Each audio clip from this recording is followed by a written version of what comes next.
सभी परिजनों को मेरा प्रणाम। स्वागत है आप सभी का मेरे चैनल अमृतवाणी में। आज की हमारी पुस्तक है हमारी वसीयत हमारी विरासत। तो आज हम इसी बुक की चर्चा करेंगे। परम पूज्य गुरुदेव पंडित श्री राम शर्मा आचार्य द्वारा लिखी गई है। तो चलिए वीडियो को स्टार्ट करते हैं।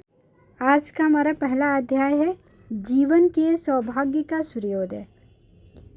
हमारे जीवन का 75वां वर्ष पूरा हो चुका। इस लंबी अवधि में मात्र एक काम करने का मन हुआ और उसी को करने में जुट गए। वह प्रयोजन था साधना से सिद्धि का अन्वेषण पर्यवेक्षण। इसके लिए यही उपयुक्त लगा कि जिस प्रकार अनेक वैज्ञानिकों ने पूरी जिंदगियां लगाकर अन्वेषण कार्य किया और उसके द्वारा समूची मानव जाति की महती सेवा संभव हो सकी, ठीक उसी प्रकार यह देखा जाना चाहिए कि पुरातन काल से चली आ रही साधना से सिद्धि की प्रक्रिया का सिद्धांत सही है या गलत। इसका परीक्षण दूसरों के ऊपर न करके अपने ऊपर किया जाए। यह विचारना 10 वर्ष की उम्र से उठी एवं 15 वर्ष की आयु तक निरंतर विचार क्षेत्र में चलती रही। इसी बीच अन्य घटनाक्रमों का परिचय देना हो तो इतना भर ही बताया जा सकता है कि हमारे पिताजी अपने सहपाठी महामना मालवीय जी के पास हमारा उपनयन संस्कार करा के लाए। उसी को गायत्री दीक्षा कहा गया। ग्राम के स्कूल में प्राइमरी पाठशाला तक की पढ़ाई की। पिताजी ने ही लघु सिद्धांत कौमुदी के आधार पर संस्कृत व्याकरण पढ़ा दिया। वे श्रीमद् भागवत की कथाएं कहने राजा महाराजाओं के यहाँ जाया करते थे। मुझे भी साथ ले जाते। इस प्रकार भागवत का आद्योपांत वृतांत याद हो गया। इसी बीच विवाह भी हो गया। पत्नी अनुशासन प्रिय, परिश्रमी, सेवाभावी और हमारे निर्धारणों में सहयोगिनी थी। बस समझना चाहिए कि 15 वर्ष समाप्त हुए। संध्या वंदन हमारा नियमित क्रम था। मालवीय जी ने गायत्री मंत्र की विधिवत दीक्षा दी थी और कहा था यह ब्राह्मण की कामधेनु है, इसे बिना नागा किए जपते रहना। 5 माला अनिवार्य, अधिक जितनी हो जाए उतनी उत्तम। उसी आदेश को मैंने गांठ बांध लिया और उसी क्रम को अनवरत चलाता रहा। भगवान की अनुकंपा ही कह सकते हैं जो अनायास ही हमारे ऊपर 15 वर्ष की उम्र में बरसी और वैसा ही सुयोग बनता चला गया जो हमारे लिए विधि द्वारा पूर्व से ही नियोजित था। हमारे बचपन में सोचे गए संकल्प को प्रयास के रूप में परिणत होने का सुयोग मिल गया। 15 वर्ष की आयु थी। प्रातः की उपासना चल रही थी। बसंत पर्व का दिन था। उस दिन ब्रह्म मुहूर्त में कोठरी में भी सामने प्रकाश पुंज के दर्शन हुए। आंखें मलकर देखा कि कहीं कोई भ्रम तो नहीं है। प्रकाश प्रत्यक्ष था। सोचा कोई भूत प्रेत या देव दानव का विग्रह तो नहीं। ध्यान से देखने पर भी वैसा कुछ लगा नहीं। विस्मय भी तो रहा और डर भी लग रहा था। मैं स्तब्ध था। प्रकाश के मध्य में से एक योगी का सूक्ष्म शरीर उभरा। सूक्ष्म इसलिए कि छवि तो दिख पड़ी पर प्रकाश पुंज के मध्य अधर में लटकी हुई थी। यह कौन है? आश्चर्य। उस छवि ने बोलना आरंभ कर दिया। कहा, हम तुम्हारे साथ 3 जन्मों से जुड़े हैं, मार्गदर्शन करते आ रहे हैं। अब तुम्हारा बचपन छूटते ही आवश्यक मार्गदर्शन ले करने आए हैं। संभवतः तुम्हें पूर्व जन्मों की स्मृति नहीं है। इसी से भय और आश्चर्य हो रहा है। पिछले जन्मों का विवरण देखो और अपना संदेह निवारण करो। उनकी अनुकंपा हुई और योग निद्रा जैसी झपकी आने लगी। बैठ रहा पर स्थिति ऐसी हो गई मानो मैं निद्राग्रस्त हूँ। तंद्रा सी आने लगी। योग निद्रा कैसी होती है इसका अनुभव मैंने जीवन में पहली बार किया। ऐसी स्थिति को ही जागृत समाधि भी कहते हैं। इस स्थिति में डुबकी लगाते ही एक एक करके मुझे अपने पिछले 3 जन्मों का दृश्य क्रमशः ऐसा दृष्टिगोचर होने लगा मानो वह कोई स्वप्न न होकर प्रत्यक्ष घटनाक्रम ही हो। 3 जन्मों की 3 फिल्में आंखों के सामने गुजर गई। आज याद आता है कि जिस सिद्ध पुरुष अंशधर ने हमारी 15 वर्ष की आयु में घर पधारकर पूजा की कोठरी में प्रकाश रूप में दर्शन दिया था, उनका दर्शन करते ही मन तत्काल अनेक प्रश्न सहसा उठ खड़े हुए थे। सद्गुरुओं की तलाश में आमतौर से जिज्ञासु गण मारे फिरते हैं। जिस तिस से पूछते हैं कोई कामना होती है तो उसकी पूर्ति के वरदान मांगते हैं, पर अपने साथ तो घटित हो रहा था वह उसके सर्वथा विपरीत था। महामना मालवीय जी से गायत्री मंत्र की दीक्षा पिताजी ने 8 वर्ष की आयु में ही दिलवा दी थी। उसी को प्राण दीक्षा बताया गया था। गुरुवरण होने की बात भी वहीं समाप्त हो गई थी और किसी गुरु के प्राप्त होने की कभी कल्पना भी नहीं उठी। फिर अनायास ही वह लाभ कैसे मिला, जिसके संबंध में अनेक किंवदंतियां सुनकर हमें भी आश्चर्यचकित होना पड़ा है। शिष्य गुरुओं की खोज में रहते हैं, मनुहार करते हैं।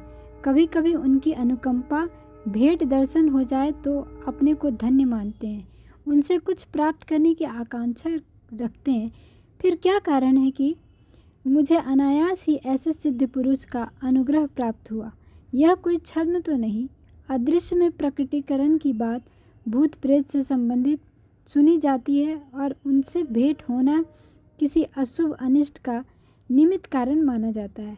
दर्शन होने के उपरांत मन में यही संकल्प उठने लगे, संदेह उठा, किसी विपत्ति में फंसने जैसा कोई अशुभ तो पीछे नहीं पड़ा।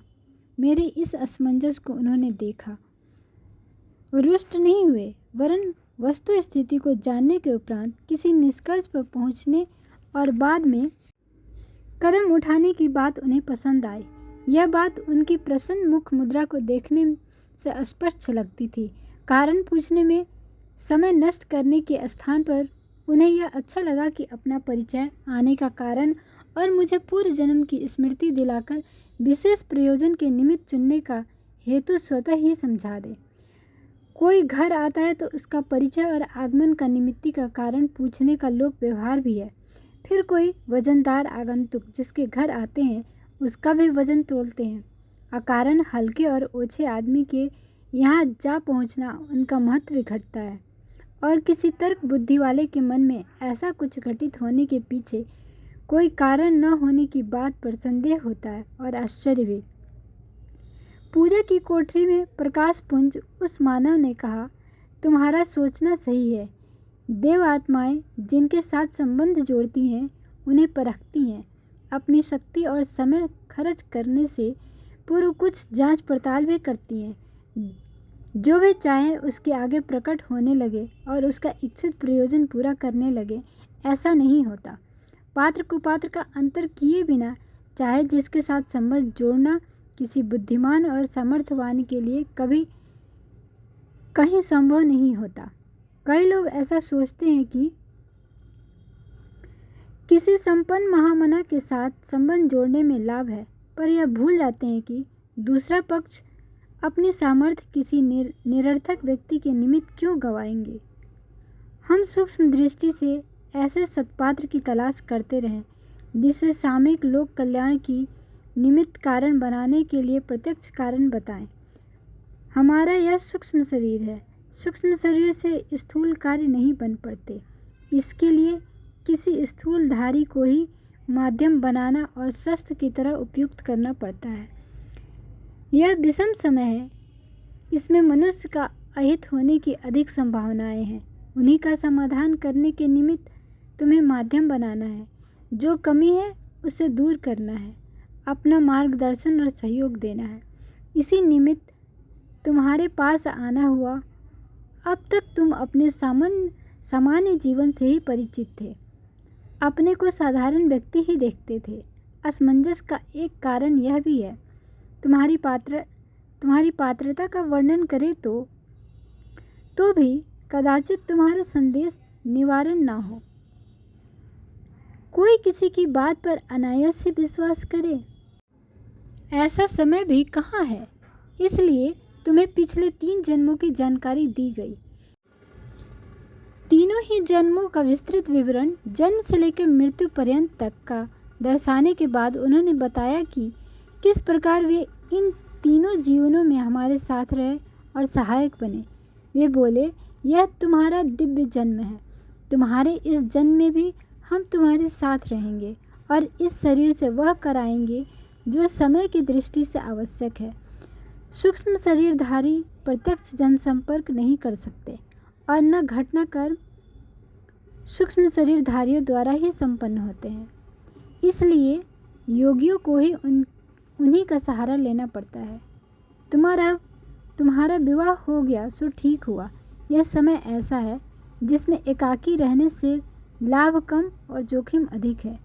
प्राचीन काल में ब्रह्मा, विष्णु, महेश, सूर्य, गणेश, इंद्र आदि सभी सपत्नी थे। सातों ऋषियों की पत्नियां थीं, कारण कि गुरुकुल आरण्यक स्तर के आश्रम चलाने में माता की भी आवश्यकता पड़ती है और पिता की भी। भोजन, निवास, वस्त्र, दुलार आदि के लिए भी माता चाहिए और अनुशासन, अध्यापन, अनुदान पिता की ओर से मिलता है। गुरु ही पिता है और गुरु पत्नी ही माता। ऋषि परंपरा के निर्वाह के लिए यह उचित भी है, आवश्यक भी।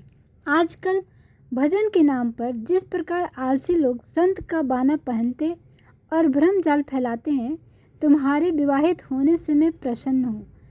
इसमें बीच में व्यवधान तो आ सकता है, पर पुनः तुम्हें पूर्व जन्म में तुम्हारे साथ रही सहयोगिनी पत्नी के रूप में मिलेंगी, जो आजीवन तुम्हारे साथ रहकर महत्वपूर्ण भूमिका निभाएगी। पिछले 2 जन्मों में तुम्हें सपत्नीक रहना पड़ा है, यह न सोचना कि इस कार्य में बाधा पड़ेगी। वस्तुतः इससे आज की परिस्थितियों में सुविधा ही रहेगी एवं युग परिवर्तन के प्रयोजन में भी सहायता मिलेगी। यह पावन दिन बसंत पर्व का दिन था। प्रातः ब्रह्म मुहूर्त था। नित्य की तरह संध्या वंदन का नियम निर्वाह चल रहा था। प्रकाश पुंज के रूप में देवात्मा का दिव्य दर्शन, उसी कुतूहल में मन में उठी और उसके समाधान का यह उपक्रम चल रहा था। मैंने अपना पिछला जन्म आदि से अंत तक देखा, इसके साथ दूसरा भी, तदुपरांत तीसरा भी। तीनों ही जन्म दिव्य थे, साधना में निरत रहे थे। इन तीनों में ही समाज के निर्माण की महती भूमिका निभानी पड़ी थी। सामने उपस्थित देवात्मा के मार्गदर्शन तीनों ही जन्मों में मिलते रहे थे। इसलिए उस समय तक तो जो अपरिचित जैसा कुछ लगता था वह दूर हो गया। एक नया भाव जागा, घनिष्ठ आत्मीयता का, उनकी महानता, अनुकंपा और साथ ही अपनी कृतज्ञता का। इस स्थिति ने मन का कायाकल्प कर दिया। कल तक जो परिवार अपना लगता था वह पराया लगने लगा और जो प्रकाश पुंज अभी अभी सामने आया था वह प्रतीत होने लगा कि मानो यही हमारी आत्मा है। इसी के साथ हमारा भूतकाल बंधा हुआ है और अब जितने दिन जीना है वह अवधि भी इसी के साथ जुड़ी रहेगी। अपनी ओर से कुछ कहना नहीं, कुछ चाहना नहीं, किंतु दूसरे का जो आदेश हो उसे प्राणपण से पालन करना, इसी का नाम समर्पण है। समर्पण मैंने उसी दिन प्रकाश पुंज देवात्मा को किया है और उन्हीं को न केवल मार्गदर्शक वरन भगवान के समतुल्य माना। उस संबंध निर्वाह को प्राय 60 वर्ष होने को आते हैं। बिना कोई तर्क बुद्धि लड़ाए, बिना कुछ ननुनच किए, एक ही इशारे पर, एक ही मार्ग पर गतिशील होती रही है। संभव है या नहीं, अपने बूते यह हो सकेगा या नहीं, इसके परिणाम क्या होंगे, इन प्रश्नों में से एक भी प्रश्न आज तक मन में उठा नहीं। उस दिन मैंने एक और नई बात समझी कि सिद्ध पुरुषों की अनुकंपा मात्र लोकहित के लिए, सत प्रवृत्ति संवर्धन के निमित्त होती है। न उनका कोई सगा संबंधी होता है, न उदासीन विरोधी। किसी को ख्याति, संपदा या कीर्ति दिलाने के लिए उनकी कृपा नहीं बरसती। विराट ब्रह्म विश्व मानव ही उनका आराध्य होता है। उसी के निमित्त अपने स्वजनों को वे लगाते हैं। अपनी उस नवोदित मान्यता के पीछे रामकृष्ण, विवेकानंद का, समर्थ रामदास शिवाजी का, चाणक्य चंद्रगुप्त का, बुद्ध अशोक का गुरु शिष्य संबंध स्मरण हो आया, जिनकी आत्मीयता में ऐसा कुछ न हो, केवल सिद्धि चमत्कार, कौतुक, कौतूहल दिखाने या सिखाने का क्रियाकलाप चलता रहा हो, तो समझना चाहिए कि वहाँ गुरु और शिष्य की क्षुद्र प्रवृत्ति है और जादूगर बाजीगर जैसा कोई खेल खिलवाड़ चल रहा है। गंध बाबा चाहे जिसे सुगंधित फूल सुंघा देते थे, बाघ बाबा अपनी कुटी में बाघ को बुलाकर बिठा लेते थे, समाधि बाबा कई दिन तक जमीन में गड़े रहते थे, सिद्ध बाबा आगंतुकों की मनोकामना पूरी करते थे। ऐसी ऐसी अनेक जनश्रुतियाँ भी दिमाग में घूम गई और समझ में आया कि यदि इन घटनाओं के पीछे मेस्मेरिज स्तर की जादूगरी थी तो महान कैसे हो सकते हैं। ठंडे प्रदेश में गुफा में रहना जैसी घटनाएं भी कौतूहलवर्धक ही है। जो काम साधारण आदमी ना कर सके उसे कोई करामात ही कर दिखाए तो इसमें कहने भर की सिद्धाई है। मौन रहना, हाथ पर रखकर भोजन करना, एक हाथ ऊपर रखना, झूले पर पड़े पड़े समय गुजारना जैसे असाधारण कर्तव्य दिखाने वाले बाजीगर सिद्ध हो सकते हैं, पर यदि कोई वास्तविक सिद्ध या शिष्य होगा तो उसे पुरातन काल के लोक मंगल के लिए जीवन उत्सर्ग करने वाले ऋषियों के राजमार्ग पर चलना पड़ा होगा। आधुनिक काल में भी विवेकानंद, दयानंद, कबीर, चैतन्य, समर्थ की तरह उसी मार्ग पर चलना पड़ा होगा। भगवान अपना नाम जपने वाले पात्र से प्रसन्न नहीं होते, न उन्हें पूजा प्रसाद आदि की आवश्यकता है। जो उनके उस विश्व उद्यान को सुरमय सुविकसित करने में लगते हैं, उन्हीं का नाम जप सार्थक है। ये विचार मेरे मन में उसी वसंत पर्व के दिन भर उठते रहे। क्योंकि उन्होंने स्पष्ट कहा था कि पात्रता में जो कमी है उसे पूरा करने के साथ साथ लोक मंगल का कार्य भी साथ साथ करना है। एक के बाद दूसरा नहीं, दोनों साथ साथ। 24 वर्ष का उपासना क्रम समझाया, गायत्री पुरस्चरणों की श्रृंखला बताई, इसके साथ पालन करने योग्य नियम बताए, साथ ही स्वतंत्रता संग्राम में एक सच्चे स्वयंसेवक की तरह काम करते रहने के लिए कहा। उस दिन उन्होंने अपना समूचा जीवन क्रम किस तरह चलना चाहिए उसका स्वरूप एवं पूरा विवरण बताया ही नहीं, स्वयं लगाम हाथ में लेकर चलाया भी नहीं, हर प्रयास को सफल भी बनाया। उसी दिन हमने सच्चे मन से उन्हें समर्पण किया। वाणी ने नहीं, आत्मा ने कहा, जो कुछ पास में है आपके निमित्त ही अर्पण। भगवान को हमने देखा नहीं, पर वह जो कल्याण कर सकता था आप वही कर रहे हैं, इसलिए आप हमारे भगवान हैं। जो आज सारे जीवन का ढांचा आपने बताया है उसमें राय रत्ती प्रमाद न होगा। उस दिन उन्होंने भावी जीवन संबंधी थोड़ी सी बातें विस्तार से समझाई। गायत्री महाशक्ति के 24 वर्ष में 24 महापुरस्चरण, अखंड घीत द्वीप की स्थापना 24 वर्ष में एवं उसके बाद समय समय पर क्रमबद्ध मार्गदर्शन के लिए 4 बार हिमालय अपने स्थान पर बुलाना, प्रायः 6 माह से 1 वर्ष तक अपनी समीपवर्ती क्षेत्र में ठहराना, इस संदर्भ में और भी विस्तृत विवरण उनको बताना था, सो बता दिया। विज्ञ पाठकों को इतनी ही जानकारी पर्याप्त है जितना ऊपर उल्लेख है। उनके बताए निर्देशानुसार सारे काम जीवन भर निपटते चले गए एवं वे उपलब्धियां हस्तगत होती रहीं जिन्होंने आज हमें वर्तमान स्थिति में ला बिठाया है। इसी के साथ ही आज का हमारा यह टॉपिक समाप्त हुआ। नेक्स्ट वीडियो में हम लेकर आएंगे समर्थ गुरु की प्राप्ति, एक अनुपम संयोग। तब तक अपना ध्यान रखिए, खुश रहिए, मस्त रहिए।